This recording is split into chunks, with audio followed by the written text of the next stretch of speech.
नारायण श्रीमन्नारायण नारायण नारायण भज मन नारायण नारायण नारायण भज मन नारायण नारायण नारायण श्रीमन्नारायण नारायण नारायण भज मन नारायण नारायण नारायण श्रीमन्नारायण नारायण नारायण भज मन नारायण नारायण नारायण। हे पुण्य आत्माओं, पूरी एकाग्रता से सुनो और समझो। भगवान से प्यार करने का, उनका अनन्य भाव से भजन करने का, भगवान से प्रेम करने का, उनका अनन्य भाव से भजन करने का ये सुर दुर्लभ अवसर आपको इसी शरीर में मिल सकता है। बस आप भगवान के अनन्य हो जाओ, उनसे प्रेम करो, ये यही शरीर है और कोई शरीर नहीं है। यदि ये अक्सर चूक गया, आप और हम लोग संसार के कुकर्मों में लगे रहते हैं। ध्यान दीजिएगा, संसार के कुकर्मों में हम अपनी बुद्धि लगाते ना, क्या जरूरी है क्या जरूरी नहीं है। हमारी गलती यही है, हमारी जो बुद्धि में आता है और जिन्हें हम बुद्धिमान मानते हैं, उनकी बात मान करके हम वही काम करते हैं जो मेरी बुद्धि कह रही है। सुर दुर्लभ अवसर इस मनुष्य शरीर में है। यदि अवसर चूक गया तो फिर हाथ मल मल कर सिवाय पश्चाताप करने के कुछ हाथ नहीं लगेगा। ये आराम, ये भोग विलास तो कुत्ते गधे की योनियों में भी मिलता है, किंतु भजन करने का, भगवान से प्रेम करने का, भगवान की शरणागति करने का यही शरीर है। इसलिए चेतो जागो। मैं तो केवल आपसे निवेदन कर सकता हूं, जागना ना जागना हम लोगों के हाथ में है। इसलिए अब ध्यान से सुनिएगा, अहंकार दो प्रकार के हैं, एक तो समष्टि अहंकार और दूसरा व्यष्टि अहंकार। एक समग्र विराट का मैं और दूसरा हर व्यक्ति का अलग अलग अखंड खंड में। यानी एक तो पूरे सृष्टि का मालिक परमात्मा कहता है, और एक हम लोग। क्यों? हमने भी एक छोटा मोटा परिवार बना करके, 2-4 बच्चे पैदा करके, 10-20 करोड़ रुपए कमा के अहंकार पैदा कर लिया। मैं आपके अपने इस पैसे से आपके सांस नहीं चल रहे। देखो कमाल की बात, हमारा मूर्खता देखो। और उस परमात्मा के सारे जीवों का प्राण चल रहा है। सारा संसार, हमें लगता है कि हम घर परिवार का काम कर रहे हैं। आप में कुछ भी ऐसा नहीं है जो आप करने वाले हो। अभी भ्रम पाला हुआ है, मैं करता हूं मैं करता हूं मैं करता हूं। जिस दिन शरणागति हो जाएगी, अनन्यता आ जाएगी, उस दिन होगा करते हो तुम कन्हैया, मेरा नाम हो रहा है। सब भगवान कर रहा है। अगर मैं आपका सेवक ये मन में ले आऊं कि मैं सत्संग कर रहा हूं तो मेरा पाप है। मैं तो मुख से एक शब्द नहीं बोल सकता। अगर वो सागर में जल ना भरे, वो प्राण वायु ना दे, एक सांस आपके बस में नहीं है। या आप सोचो किस चीज की मैं हमारे अंदर, यानी एक सांस आप अपनी इच्छा से नहीं ले सकते।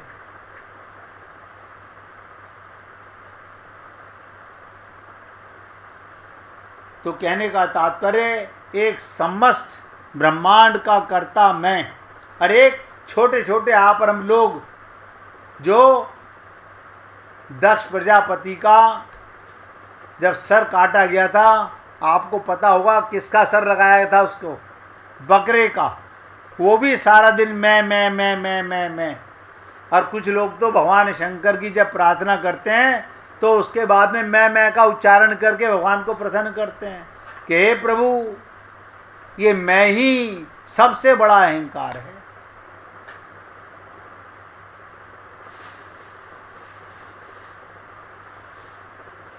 तो कहने का तात्पर्य, खंड खंड में मैं के साथ तू जुड़ा हुआ है, अर्थात मैं अच्छा तू बुरा, मैं बुद्धिमान तू मूर्ख, मैं उच्च तू निम्न, अखंड में ये है जहाँ तू है ही नहीं। देखो, भगवान के पास कोई तू है ही नहीं, केवल मैं एकमात्र ब्रह्म है। अब आपको उसके अंश हो ब्रह्म के, लेकिन अपना पता नहीं है, हमें अपना पता नहीं। जितना भी अहंकार है, ये मैं का अहंकार, ये आपका वो अहंकार है जो पाप का द्योतक है। शिव वो मैं है जो कोई खंड नहीं है, जहाँ व्यक्ति व्यक्ति का अलग अलग खंड में समाप्त हो जाता है, जहाँ सारा ब्रह्मांड अपना ही स्वरूप दिखाई देने लगता है। ऐसा बोध होता है विविध रूपों में मैं ही हूँ। भगवान ने कहा वासुदेव सर्वम, सारी सृष्टि मैं बना हुआ हूँ। अब आपको जिस दिन ये पता चलेगा मैं भी तो वही हूँ, मैंने कल आपसे निवेदन किया था साधना में, सूर्य का प्रतिबिंब पानी में देखकर हमें क्या नजर आता है, एक सूर्य ऊपर है और एक पानी में है, कोई सूर्य नहीं है, एक ही सूर्य, एक ही नारायण है।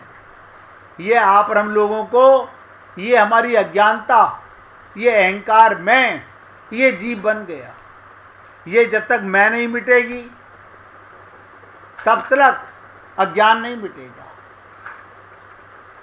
तो विविध रूपों में मैं ही हूँ, ये विराट अहम की अनुभूति शिव का स्वरूप है। इस विराट अहम को ठीक ठीक देख लेने में मैं और तू का भाव ही नहीं रह जाता, जहाँ कोई भी पराया ना हो। अब आप देख लीजिएगा, एक माँ के 4 भाई, ये मेरा परिवार है, ये मेरे भाई का परिवार है, मतलब यहीं पर अपना पराया हो गया। वहाँ विरोध कैसे, जहाँ अपने मैं को छोड़कर कोई दूसरा है ही नहीं, वहाँ किसी को क्षुद्र या छोटा समझने का प्रश्न नहीं होता। ये देवताओं की भाषा है। अब आप सोच लीजिएगा, आपको और हमको, ये अनपढ़ है, ये गरीब है, ये अमीर है, यानी आपके पास थोड़े पैसे ज़्यादा हैं तो आप अमीर हो गए, वो गरीब हो गया। यही मैं तो आपको खा गया। तो जो देव प्रवृत्ति के लोग होते हैं वो भगवान शंकर के उस मैं को पकड़ते हैं जो ब्रह्म स्वरूप है। ये वेदांत की भाषा है, ज्ञान की दृष्टि में और कुछ नहीं है। अब भक्ति की भाषा सुनिएगा, सोचो क्या हमारे मैं और तू ऐसा है क्या? भक्ति की भाषा दूसरी है, उसमें सब तू ही तू है, सब कुछ तू ही तू है। भक्ति माने क्या? मैं का तू में मिट जाना, तुझे छोड़कर और कुछ है ही नहीं। इसे यूं कह सकते हो, चाहे मैं मिट जाए या फिर तू मिट जाए, परंतु द्वैत का मिटना ही चाहिए। जब तक रास का मतलब क्या? जहां दो ना रहें, रस रहे, जहां प्रेम रहे। और आप हम लोग दो बने रहते हैं, अब प्रेम महसूस करते रहते हैं। एक आकार हो जाना, पूर्ण द्वैत का मिट जाना। तो या तो मैं मिटेगा तू रहेगा, या तू मिट करके केवल मैं रहेगा। तो व्यक्ति का सारा ब्रह्मांड सर्वत्र अपना ही स्वरूप दिखाई देने लगेगा और मैं मिटकर तू ही तू रह जाएगा और सर्वत्र उसे ईश्वर दिखाई देगा।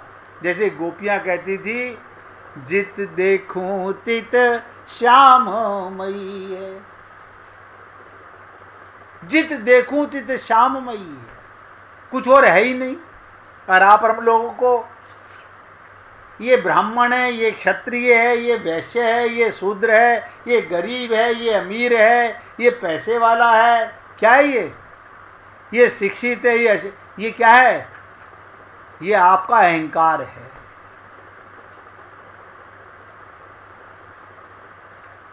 तो जब आपको सर्वत्र परमात्मा दिखाई देने लगे तो समझ लेना आप में सेवा भाव का उदय हो जाए, तो फिर कौन किसका विरोध करेगा, कौन किससे ईर्ष्या करेगा, किससे कपट करेगा।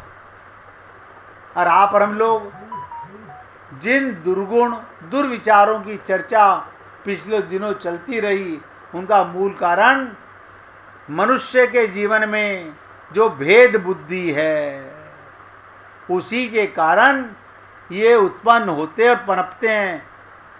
अब मैं जो आपको बताने जा रहा हूँ, जरा 1 मिनट ध्यान से सुनिएगा। मैं यदि सचमुच इतना व्यापक हो जाए कि सारे ब्रह्मांड को अपने में समेट ले, तो कोई पराया हो ही नहीं, रहेगा ही नहीं, तो विरोध कहाँ से होगा? यही है शिव का वास्तविक स्वरूप है। भगवान शंकर का वास्तविक स्वरूप अहंकार नहीं, उन्हें कोई दूसरा नजर ही नहीं आता। अब आप आईने के सामने कुछ भी रखो, आईने में सब कुछ स्वयं को नजर आता है, लेकिन उनसे इस स्वरूप को न जानकर जो राक्षस लोग हैं, अहम की उनकी तुलना करते हैं, वो अहम के रूप में देखते हैं तथा उसी कसौटी के आधार पर विचार करते हैं। तो हम बात कर रहे थे दक्ष की। आप लोगों ने कई बार लीला सुनी होगी दक्ष की। दक्ष कौन है? दक्ष प्रजापति। प्रजापति चाहते हैं सब कुछ मर्यादा में रहे। अगर मुझे राज्य बनाया गया है, मैं प्रजा का पालन करने वाला प्रजापति हूँ, तो सब मेरी प्रजा मेरे हुक्म में चले।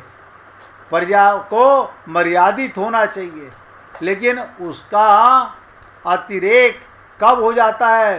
दक्ष ये चाहता है शंकर भी मेरी मर्यादा में रहें।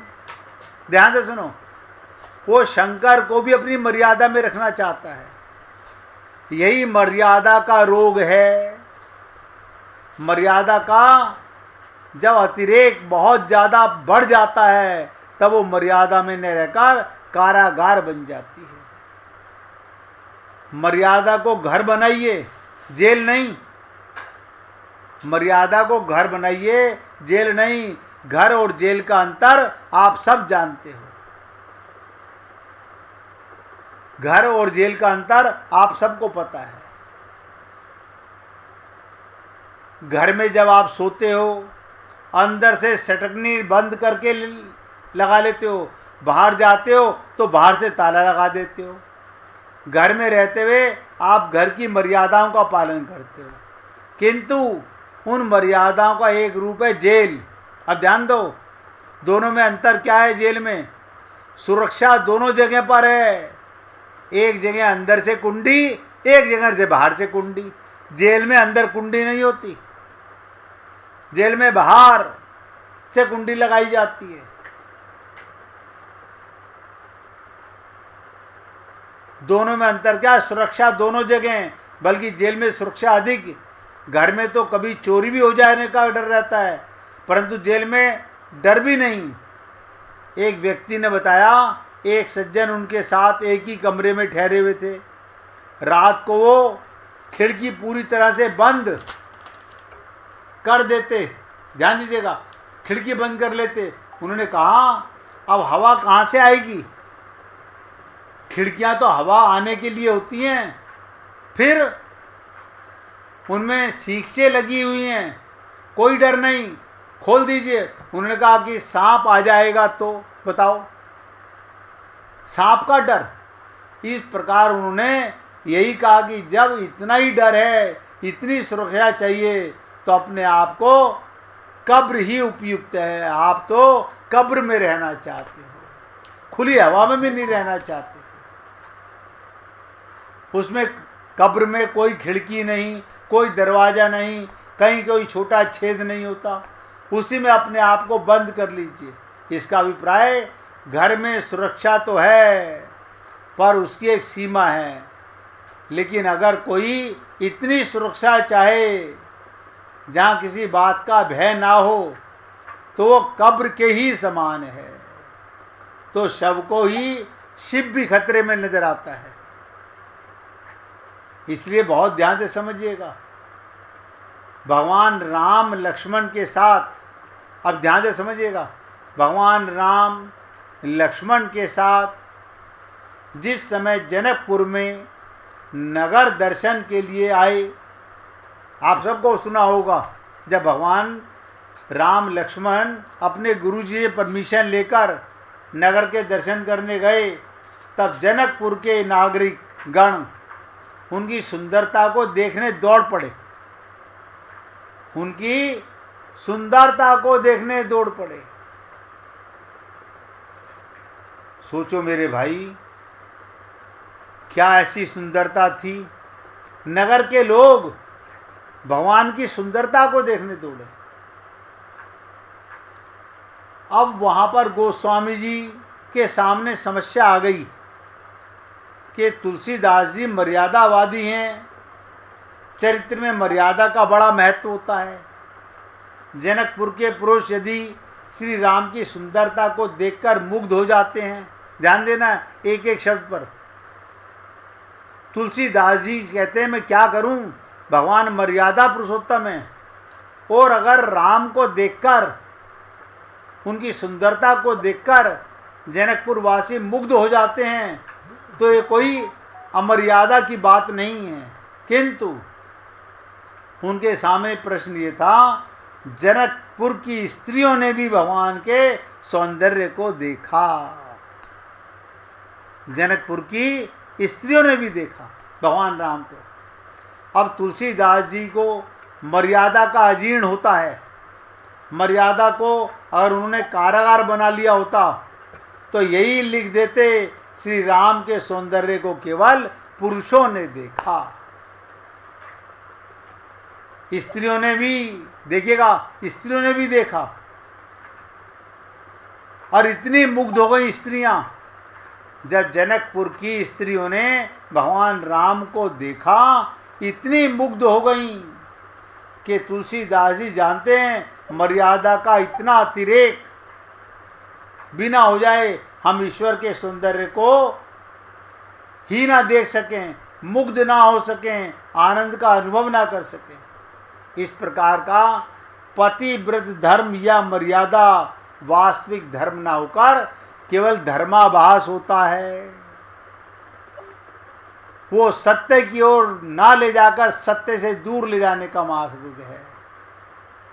इसीलिए तुलसीदास जी ने बड़े नपे तुले शब्दों में कहा, जुवती भवन झरोखन लागी। स्त्रियों ने भगवान राम को कहां से देखा? झरोकों में से देखा। और निरखई राम रूप अनुरागी। जनकपुर की स्त्रियों ने अपने अपने घर की खिड़कियां खोलकर श्री राम के सौंदर्य को अनुराग भरी दृष्टि से देखने लगी। मथुरा में भी ध्यान दीजिएगा, जब भगवान श्री कृष्ण मथुरा में गए तो वहाँ की स्त्रियां भी मर्यादित थीं। उन्होंने भी अपने छज्जे से, खिड़कियों से भगवान का साक्षात किया, अनुराग भरी दृष्टि से देखने लगी। अब यहाँ समझने का विषय है, अनुराग भरी दृष्टि क्या, इसका अभिप्राय क्या? ध्यान से सुने, अब पूरा समझने का प्रयत्न कीजिएगा। यदि ईश्वर को देखने का सही मार्ग है, यही प्रेम और मर्यादा का सामंजस्य है। यहाँ पर प्रेम को मर्यादा के विरुद्ध मानकर मर्यादा को इतना चुस्त नहीं कर दिया गया कि प्रेम पूरी तरह अवरुद्ध हो जाए। अभिप्राय, हम घर को कारागार नहीं बना सकते। अगर कोई बना लेता है घर के साथ, हम मर्यादा बनाते हैं और मर्यादा में रहते हैं, किंतु जेल में मर्यादा वही भी है, पर पक्की मर्यादा तो वही है। फिर जेल में भी घर में अंतर क्या? इसलिए हे पुण्य आत्माओं, मर्यादा भी एक सीमा तक अच्छी होती है। आप देखते हो अक्सर घरों के अंदर सास ये चाहती है कि बहू मेरी मर्यादा में रहे। वही मर्यादा उसे अपनी सास से अच्छी नहीं लगती थी, आज अपनी बहू को मर्यादा में रखना चाहती है। वहां बंधन हो जाता है। तो भगवान शंकर का स्वरूप क्या, शंकर को आप हम लोग कैसे देखें, इसकी चर्चा करेंगे। पहले 1 मिनट भगवान का कीर्तन करेंगे। हरे कृष्ण कृष्णा